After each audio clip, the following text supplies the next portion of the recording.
Hey guys, what's going on? My name is Yassine, and this right here is my Google Pixel, and I've been using this thing for about a week now. And yes, you saw the thumbnail correct and you read the title that I am returning this phone after using it for about a week. And I'm gonna get exactly into why I'm returning this phone. But first, I wanna talk about some of the things that I liked about the phone and some of the things that I didn't like about it. And then the things that really didn't make a big difference to me. But I'm gonna timestamp all those sections in the pinned comment down below in the comment section. So if you wanna jump to a specific part, then you can just check out the pinned comment down below. Okay, so let's start with what I actually liked about this phone. And the first thing is obviously going to be the software. Now, this is pure Android, and this is the way Android was meant to be designed by Google. So the software on the Pixel phone is fantastic. And you know you're always gonna get updates and the security patches monthly from Google because it is Pixel phone. Now this year they added gestures, like if you swipe from the right and you swipe from the left, then you can go back,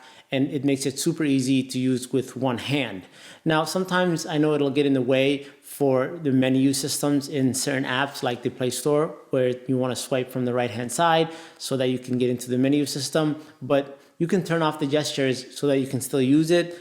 Another thing that I really like is when you're watching videos on YouTube, it keeps the battery percentage of your phone up in the top right corner at about a 50% opacity so that you can still see it, but it still doesn't get in the way of your video that you're consuming. And it's just a little touch that I like so that you can keep an eye on the battery of your phone if you are watching something for a really long time. Another feature that I like is something that they call screen attention. So most of the time when I get my phone, I put the screen off time like 10 minutes or 20 minutes, just because 30 seconds, sometimes you look away and you're still using your phone and it turns off. But Google has this feature that's called screen attention, where as long as the camera on the phone sees that you're looking at it, then it'll just keep the screen on. So if you're reading an article and 30 seconds has passed, but you're still not done reading it, then the phone will not actually turn off. So software is great. There's a bunch of little tweaks, probably enough to just make a whole video about, but those are just some of the quick ones that I wanted to touch on.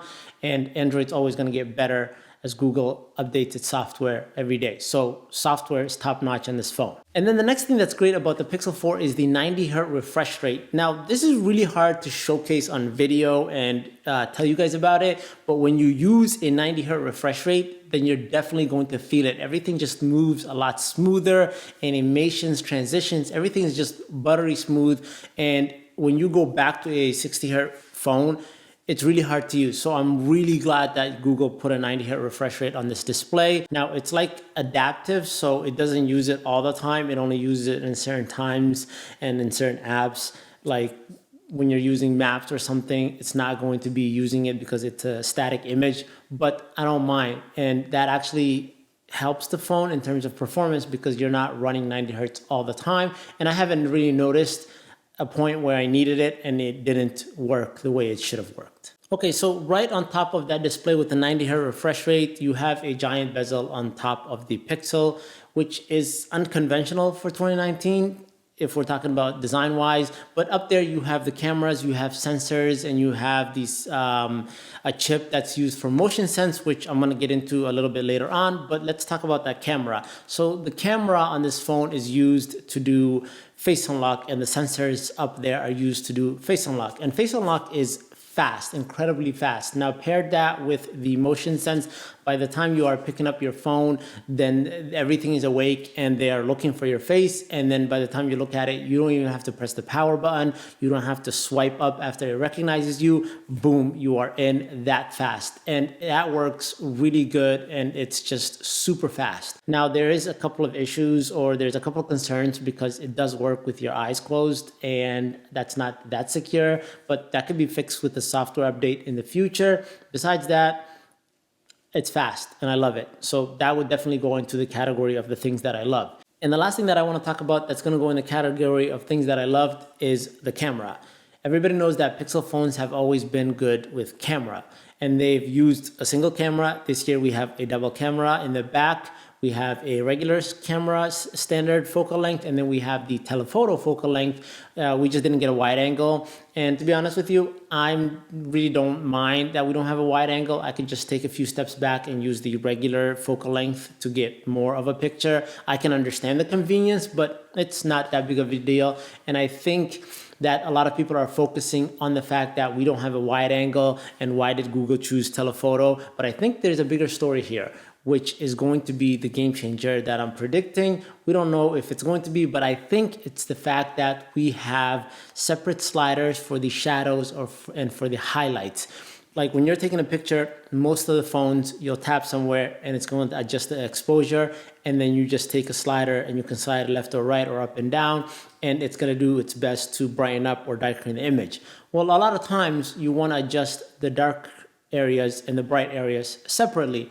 That's essentially what dynamic range is. And all these things that you talk about, that you hear about phones and TVs and everything, having HDR and high dynamic range, that's essentially what it is. Is it able to keep the highlights under control and not blown out without crushing the shadows? So the fact that Google put two separate sliders for you to control it, and you can still keep information and detail in the highlights and also bring up the shadows, I think that's a bigger feature that a lot of people are now looking into. So I really love that. Now, overall as a camera, it's great. Sharpness is there, detail is there. It's the most realistic camera that I've seen in terms of color temperature and like color reproduction, but it's not clearly the best camera this year.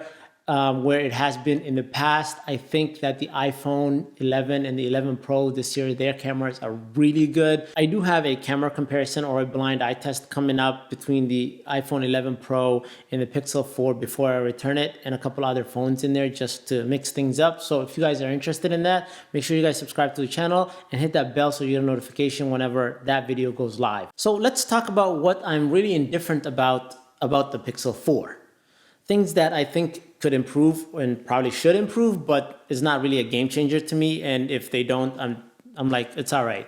And there are only two things. So the first one is the design. And the design of this phone is uninspiring for a 2019, especially one that's coming out at the end of 2019, where you have the Galaxy Note and the Galaxy S line that came out earlier this year with its punch-out cameras, or the Oneplus 7 with a pop-up camera. And the Oneplus is actually lower priced than the Pixel phone. So design-wise, I think they could improve on it, but it's not something that's going to make me say, no, I don't want this phone. Now, the second thing is motion sense. So motion sense is great when it works.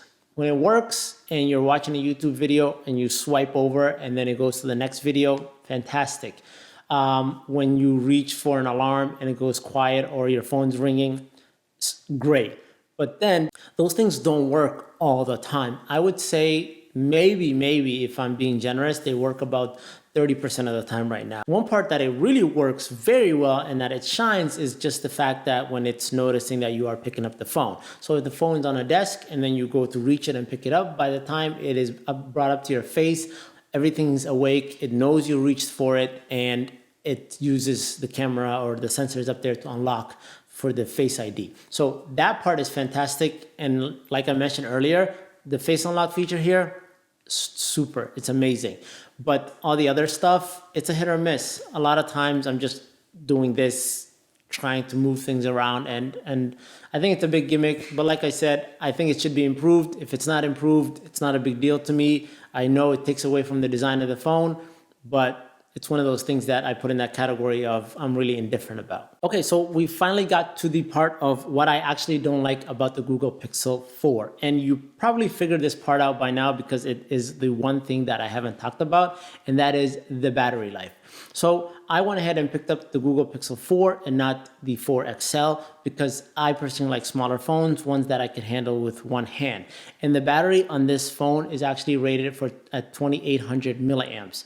That's a really small battery, especially when you compare it with a 90 Hz refresh rate display, and then you got motion sense going, and you have all this other stuff going on the phone that is waking up all the time to see if it sensed the motion or if it didn't, and all that stuff. And it has been pretty bad to the point where I'm actually going to return this phone over the first 3 days. And remember, this is a brand new phone, so battery is just going to get worse. So the first 3 days should be really good. I've only been able to get under 4 hours of screen on time, like 3 hours and 50 minutes, 3 hours, 58 minutes. I'll have screenshots up so that you guys can see. And if you see the apps that I'm using, most of the time, it's just things like YouTube, watching videos. I watch about an hour maybe of YouTube videos a day, you know, on my phone, and then just Instagram, Twitter, Reddit, and all that stuff. But I haven't even really used Instagram, Twitter, or Reddit a lot on this phone because I'm conserving the battery, and I started changing it the way that I use it. Now, I could probably just top the battery off in the middle of the day because I'm at work and I have an outlet. But I shouldn't have to really do that. The battery should be able to at least last a full day, because now at the rate that it's going, by 5 o'clock, 6 o'clock, I'm out. Like, I'm down to 1 to 2%. So you could totally forget about having to go somewhere in the evening. On my other phones, the Galaxy S10 that I used this year, the Note, I used the Oneplus. Now, all of those would get to like 9, 10 at night and then be down to like 10, 15%. That means they could probably go another couple hours till midnight. So it's just unusable. I think they should have definitely put a little bit of bigger battery in this, especially if they're going to be using the motion sense and the new chip and all that. That's always actively looking for sensing motion, and also of the 90 hertz refresh rate. But this is a phone that's really going to break it for a lot of people because of battery life. Now, like I said, the XL, I've heard good stuff about it. I might pick up the XL just because I love that pure Android, and the camera on this phone is great. But the battery life on the Google Pixel, the non-XL version, is bad. It's terrible. I hate to do this to a Pixel phone because I really love Pixel phones. And I think my first video that I've ever done on this channel, don't go watching it right now because it was terrible compared to this video. But I think it was about a Pixel, or the first two videos. I don't remember. Okay, so if you can get past the mediocre design, especially for a 2019 phone, the motion sense that Google is pushing out on us that works honestly like 30 to 40% of the time, if that, and the bad battery life, then definitely you should go pick up the Google Pixel 4. But for me, the deal breaker was the battery life. Like, I can get past the design and the motion sense and all the little quirks of it, but I just couldn't get past the battery life. And this is the first time, I think, first year that I'm actually disappointed in a Pixel phone, especially the smaller one. Like, if you go back on my channel, all the Pixels or Nexus phones that I've gotten the smaller versions just because I like one-handed usable phones. But this is the first year where I'm just like, no, this is not gonna work. So anyway, that's my thoughts on the Google Pixel 4 after using it for about a week, and that's why I'm returning it. I hope you guys liked the video. If you did, please give it a thumbs up. If you have any questions about the phone or my channel or anything like that, then leave a question down below in the comment section. I'm always over there answering questions. If you're new to my channel, definitely consider subscribing. Thanks for watching. I'll catch you guys in the next one. Until then, stay plugged.